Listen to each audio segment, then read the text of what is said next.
Madam எந்த ஆட்சி மாறினாலும் பெண் குழந்தைகள் அதனால அந்த பாலியல் பலாத்காரம் கண்டினியூ ஆகிட்டே இருக்கு. என்னதான் தீர்வு மேடம்? ஒரு நிச்சயமாக இந்த மாதிரி சம்பவம் ஒவ்வொரு இடத்துல நடக்கும்போது ஃபர்ஸ்ட் அது அரசியல் ரீதியாக பார்க்கக்கூடாது. உங்கள் ஆட்சியில் நடக்குது, எங்கள் ஆட்சியில் நடக்கலை, இங்கே நடக்குது அங்கே நடக்கலை, இந்த கட்சி மாநிலத்தில் நடக்குது, இந்த கட்சி அந்த மாநிலத்தில் இருக்கு அங்கே நடக்குது. நம்ம வீட்டு பெண் குழந்தைகளுக்கு இப்படி ஒரு அநியாயத்தை நடக்கும்போது அது மொத்தமாக அப்படி தான் பார்க்கணுன்னு தவிர கட்சி ரீதியாக பிரிக்க பார்க்கக்கூடாது.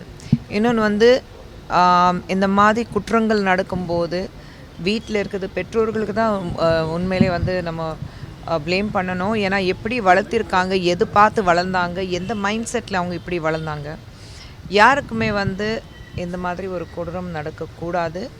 அண்டு இந்த மாதிரி ஒரு அவங்களுடைய குற்றம் ப்ரூவ் ஆனதுக்கப்புறம் என்ன கேட்டால் ரொம்ப கடுமையான தண்டனை, திரும்பி வீட்டுக்கே வரக்கூடாது. வாழ்நாள் பூரா நீ ஒன்று தூக்கு தண்டனை இருக்கணும், இல்லை வாழ்நாள் பூரா நீ ஜெயிலில் இருக்கணும், வெளியே வரக்கூடாது. அந்த மாதிரி ஒரு ஸ்ட்ரிக்ட் லாஸ் இருந்தால் தான்.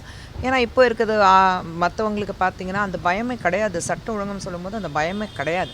பயம் இல்லாத என்ன, ஜுவனைல் ஒரு ரேப் கேஸ் இருக்கும்போது 18 வயசுலேயே நான் வெளியில் வந்துடுவேன், ஏன்னா ஒரு குழந்தைனால 18 வயசுக்கு கீழே இருக்கிறதுனால என் மேலே எந்த ஆக்ஷன் எடுக்க முடியாதுன்னா அந்த மைண்ட் செட்டில் அவங்களுக்கு இருக்குது.